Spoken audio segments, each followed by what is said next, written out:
What's up guys? So this is a pretty in-demand type of video. I'm going to show you how to take a high poly mesh modeled in Blender and turn it into a game ready asset. So obviously much lower poly, bake it, do all that good stuff. So this is actually a piece from our Hard Surface Essentials pack. If you haven't grabbed that, this thing is an amazing kit bash and materials pack for you to grab. I'll put it in the description, but this is one of the models from our pack, which I'll be using for demonstration.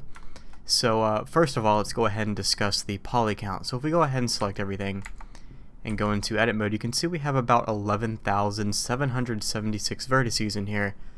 And for a model this simple, it's a bit too much. I just realized the banner of my videos was cutting out the poly count, but just trust me, it is 11,776 verts for everything.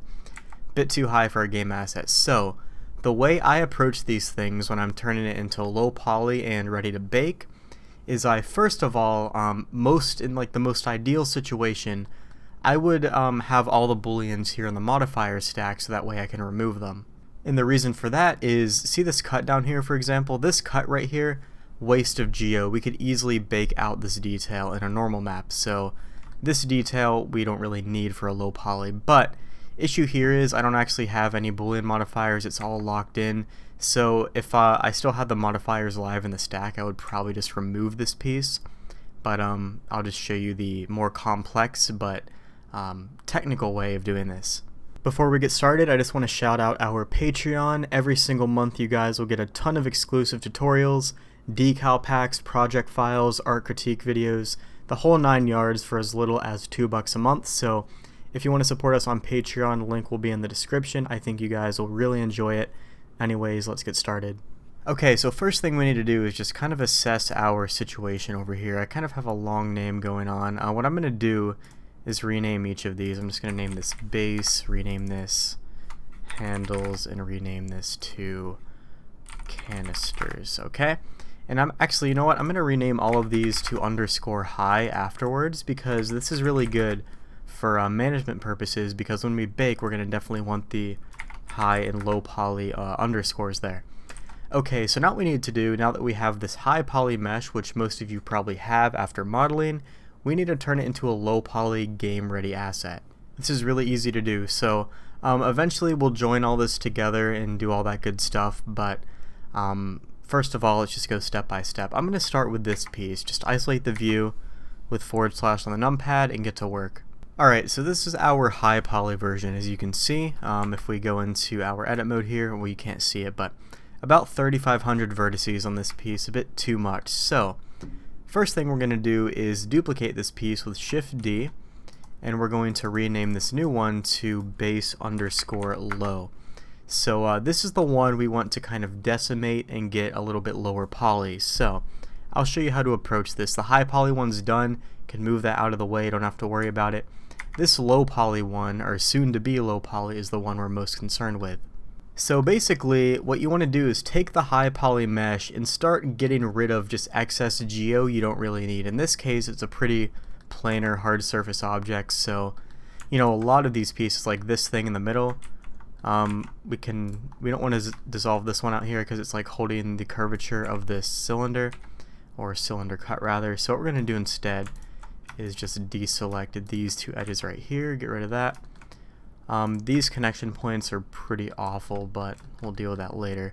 Right here, this bevel, way too many segments for a game asset. You're not going to be this close to see it, so we're going to make it a little bit more low resolution. So what I'm going to do, and actually what we can actually do is disable the bevel and weighted normal. We don't need those because we're going to end up baking a either the bevel, or we can do it my personal favorite way, one segment bevels to keep the poly count low. But anyways, what we're going to do is come in here, Alt Shift click, and dissolve out every other edge here basically. So Control X, we'll do the same thing.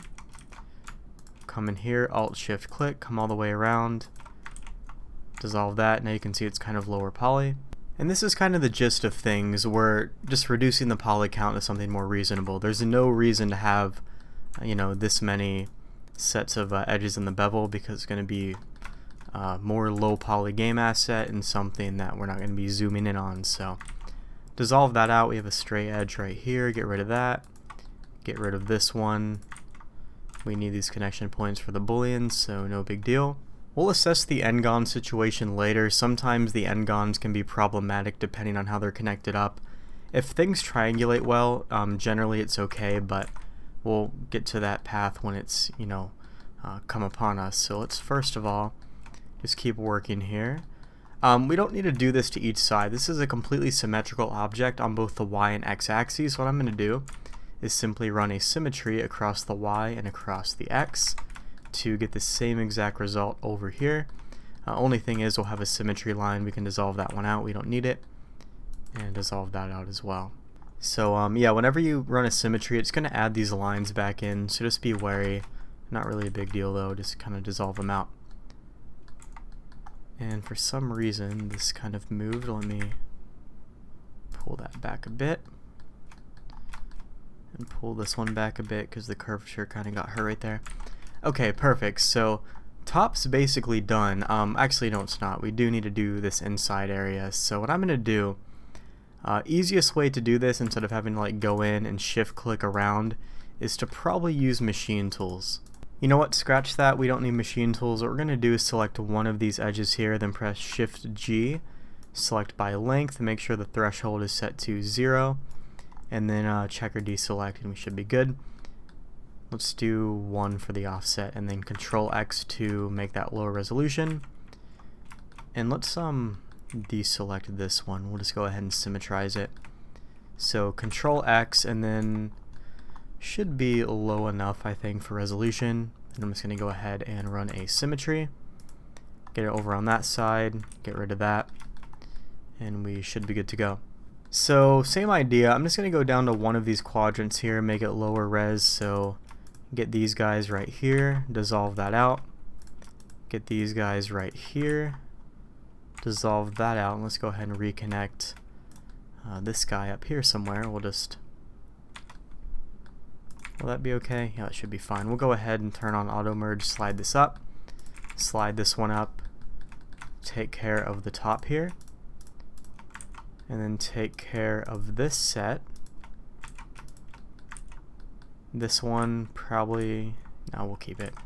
We'll keep that one, then we'll go ahead and symmetrize this way and this way. And now it's on all these sides. Same for the middle one, we need to go ahead and get rid of these ones. Control X, slide this one up, slide that back up, and as well as this one here, dissolve all these, and once again symmetrize to the left and to the right. And really this thing is pretty low poly. What do we have right now? 2,806 verts, still a bit too much. This can definitely give some work here. Like I said, a detail like this can easily be baked. We're not gonna really need this, so what I'm gonna do is actually patch this up. So the easiest way to patch this up here is probably to, let me think, probably to press the M key and merge at the center, M key, merge at center, and then what we're gonna do, oh actually you know what, that's gonna literally merge at the center, isn't it? We'll do all these separately, so merge at center, and then simply dissolve out these this loose geo here. So what we'll do is symmetrize, and just dissolve out this extra geo here, nothing crazy. Any non-manifold geo will delete out like that. One more, and then symmetrize one more time. And now that's patched up because literally if we turn or view the high poly one, right, this detail right here will literally bake into a normal map just fine, so we're saving some res that way. So yeah, it's more ideal if you have the boolean live in the stack, because then you can just delete the boolean, right? But if you've already applied it, you might have to go a little bit more manual, not really a big deal. Let's see what else. This, way too many segments. Let's go ahead and do one of these. And you already know the drill. Symmetrize is our friend, especially when the object is perfectly symmetrical like this. And already we're down to about 2,600 verts, which is really good for this model here at least. Not too many other normal map bakes I can really see here. I mean, we could pick these up technically in a normal map. I just don't know how clean it'll be. I'd probably leave bigger details like this though. So for these guys, way too many bevel segments. We're going to come in here and simply, I don't even need to repeat myself, do I? You should already kind of get the gist here. Making this a bit lower res for Blender, so get that. We're going to go ahead and go down here, get these guys here. We'll get that one, and then just a few more on this guy. Control X, and we're looking good. Symmetrize again. And let's go ahead and check poly count now, down to 2300. And I know we can do better. What are we missing? Ah, these ones right here. Way too many. So this should be the last set that we need to clean up. And honestly, when you're making game assets or plan to use it as a game asset, you should really kind of prep these in advance. Maybe make a backup before you do a lot of segments or something, just to kind of speed up the workflow. But this is literally how you can turn pretty much any sort of model that's higher res into a more game prepared asset. So, and don't worry, I'm going to show you the whole process besides this, because I know this is kind of boring, but it is definitely necessary if you want to have something that will actually, you know, run pretty well. So we'll get that, and we'll go ahead and symmetrize one last time, like that. And we're down to about 2200 verts, which honestly I can live with. This is a somewhat more detailed mesh, so 2200 on this guy is probably fine. I don't know why this didn't mirror or symmetrize. Oh, it was I guess it switched back to mirror. Anyways, we'll apply that mirror right here. And actually we're at 2150 vertices, which is even more reasonable. And actually these little notches right here can definitely be baked into a normal map. Now whenever you have a flat surface with these really small minute details, you can usually bake them. So what I'm going to do is make this even more low poly by simply getting rid of these, because we'll bake these on the high poly version. And what we're going to do is simply clean this up. We'll merge this face at the center, and then merge all these edges right here at the center, and just do a little bit of manual cleanup work. Get rid of this merge and then this edge right here. Symmetrize to the other sides like that, and there we go. That actually did a lot for us. We went from like 2100 or something down to 1200 verts. This is, yeah, we're not gonna get any better than this, I don't think, except maybe for these few little details right here. So dissolve these ones out. We'll get that. Maybe not. We'll just get this one. And yeah, this piece is looking pretty clean.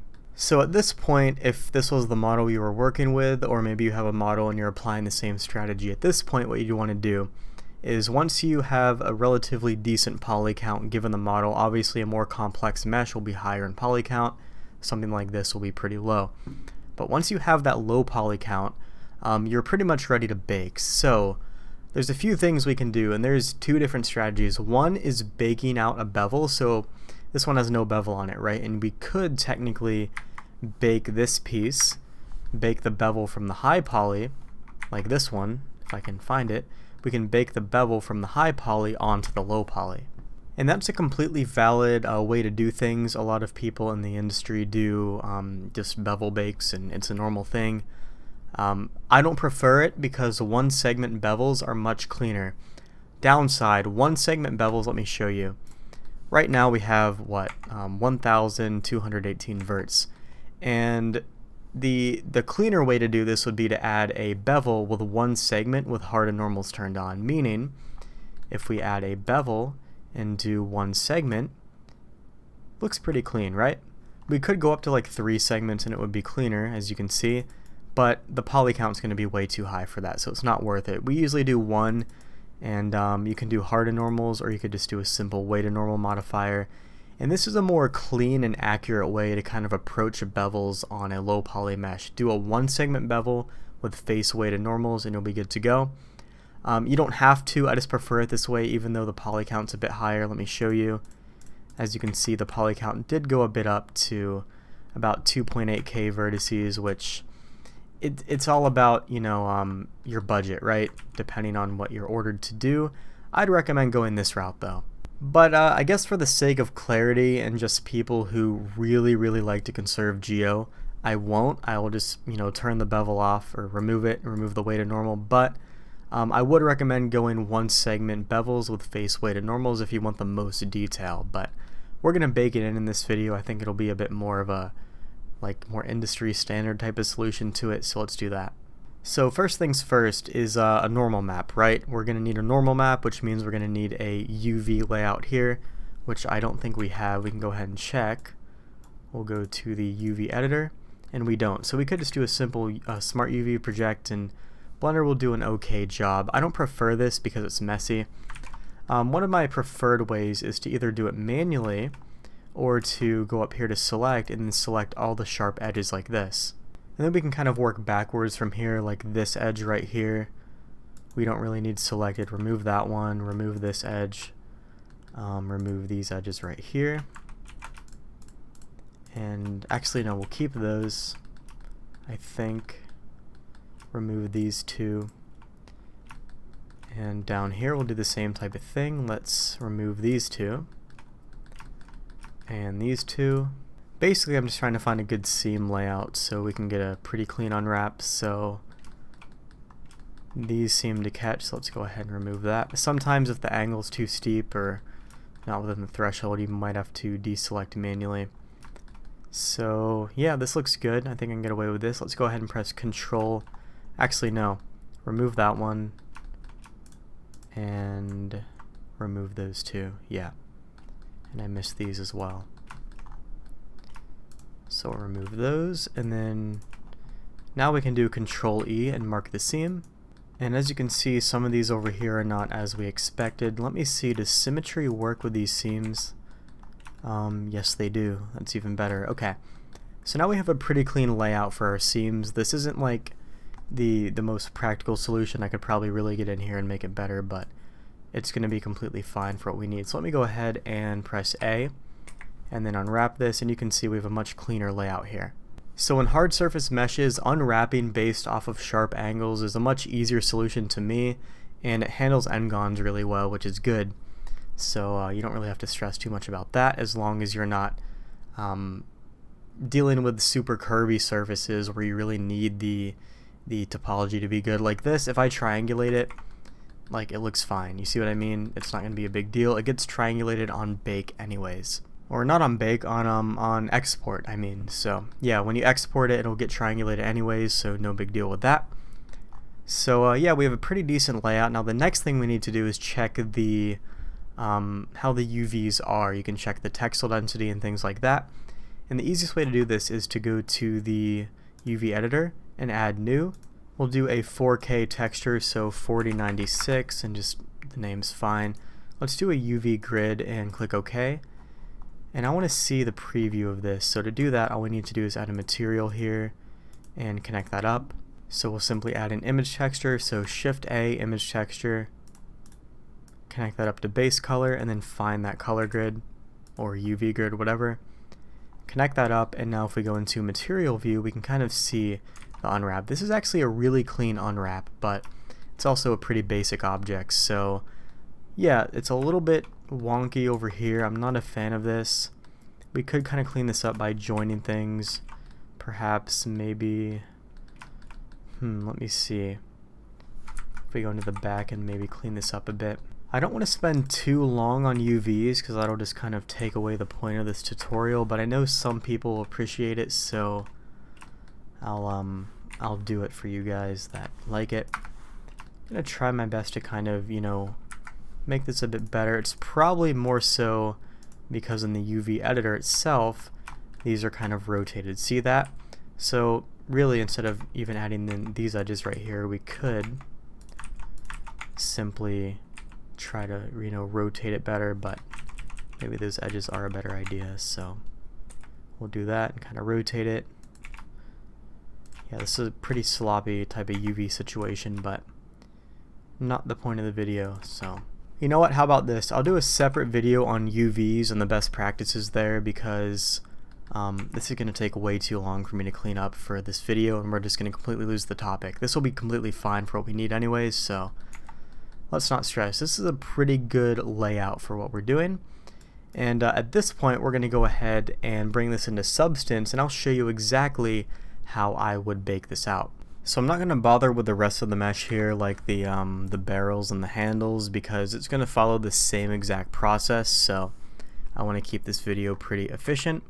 So I'm going to delete those out just to be, more transparent here. So what we have is our high poly right here. Looks pretty clean. And we also have our low poly right here. The low poly, once again, is at 1220 verts right now, and the high poly is at, if we apply the bevel, we can see what that is.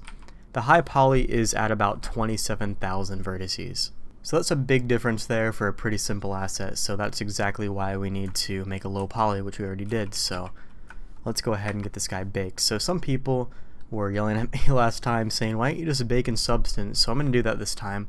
I'll show you how to bake in Substance. What we're going to do is, first of all, one thing I prefer to do, not necessary, I prefer to rename the object data properties to the same name as the actual object. So what I do is I go to this object data panel and I click and drag like that, and then click and drag like this.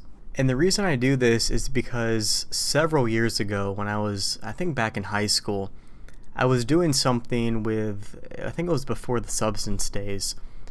Basically, I had a bake going on, and I don't know what it was, but I read on some obscure forum that this can like save your ass in some situations.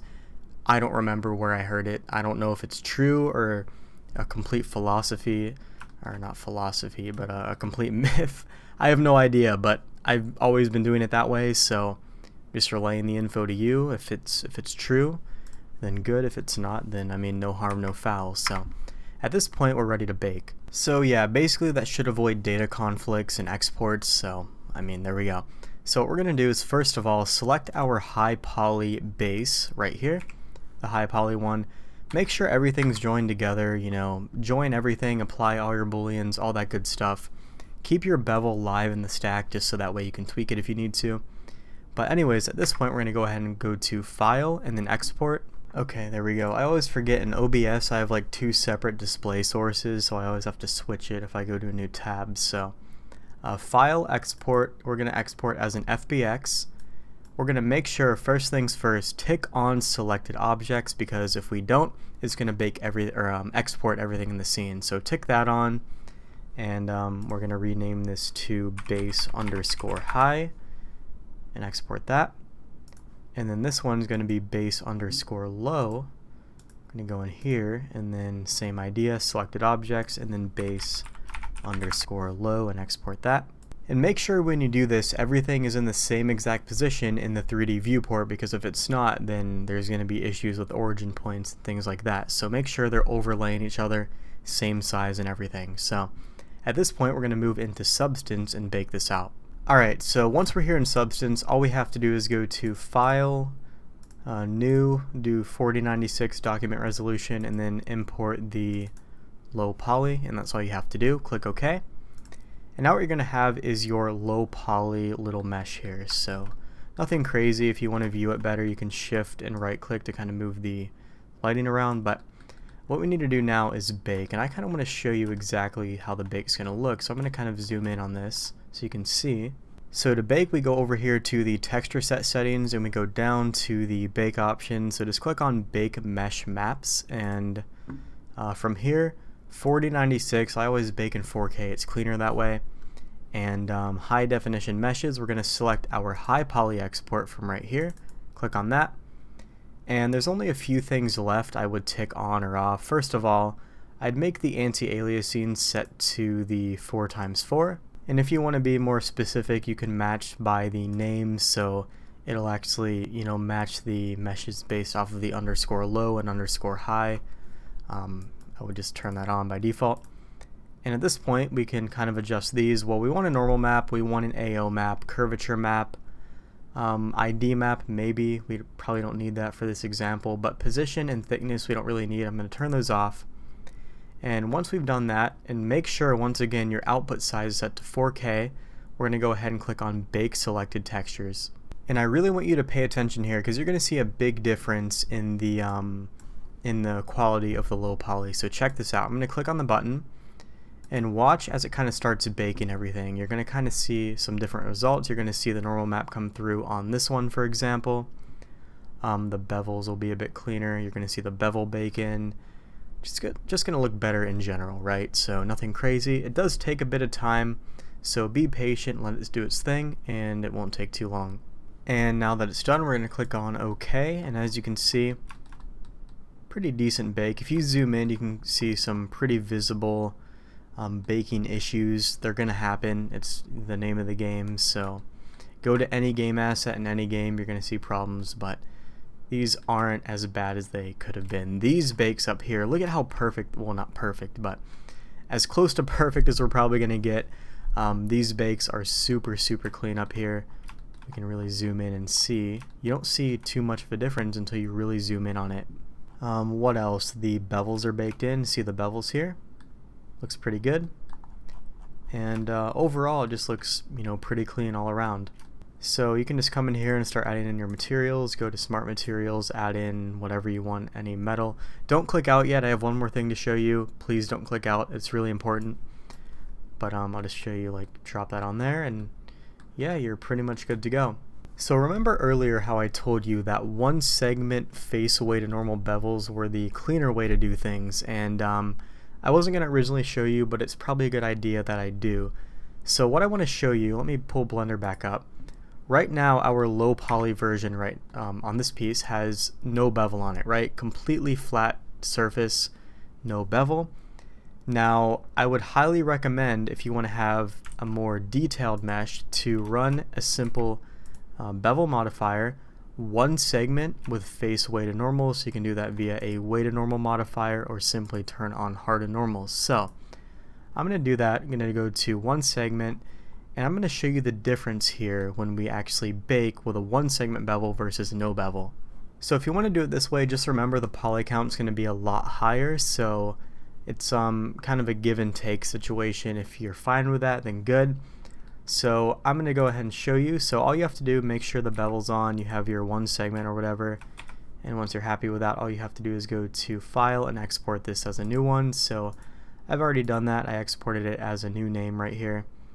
We're just going to bring this into Substance. And just real quick, I want to show you, although we have the bevel baked in, the reason it's not very clean is because if we zoom in on the edge, you can still see the visible sharp edge on here, right? The bevel bake basically simulates by adding in like a little shadow around it, like the bevel shader in Blender, but it's still very visibly a sharp edge and it's not very clean. So just keep that in mind. I'm going to go ahead and show you now how it looks with the one segment bevel. So same exact process, File, New, 4K, add in the new one right here. I'm going to click OK, and all we have to do is bake out those maps again. And just to show you, if we zoom in right now, you can still see the bevel. See that? Much cleaner, but I'll show you how it looks with the maps too. And here we go, all the maps are baked as you can see, but the bevel now is much cleaner because it's actually a bevel. So no sort of sharp edge across there with a fake bevel. It literally looks like a bevel here because that is exactly what we did in Blender. So this is exactly why I recommend using one segment bevels with face weighted normals, even though the poly count's a bit higher. It's all up to you, the budget of whoever you're making the game asset for, personal preference, whatever. But if you have the option, definitely go with one segment bevels. They're a lot cleaner, and I just prefer them overall. So that's about it, guys. Hope you enjoyed the video. If it helped you out, drop me a thumbs up. I usually don't ask for those, but it does help me in the YouTube algorithm and brings more engagement to the videos, so I'd appreciate it. I'd also appreciate a subscribe. I make tons of videos like this. Other than that, Patreon in the description if you want to support me there. And that's about it. Thanks so much for watching, and I'll see you in the next video.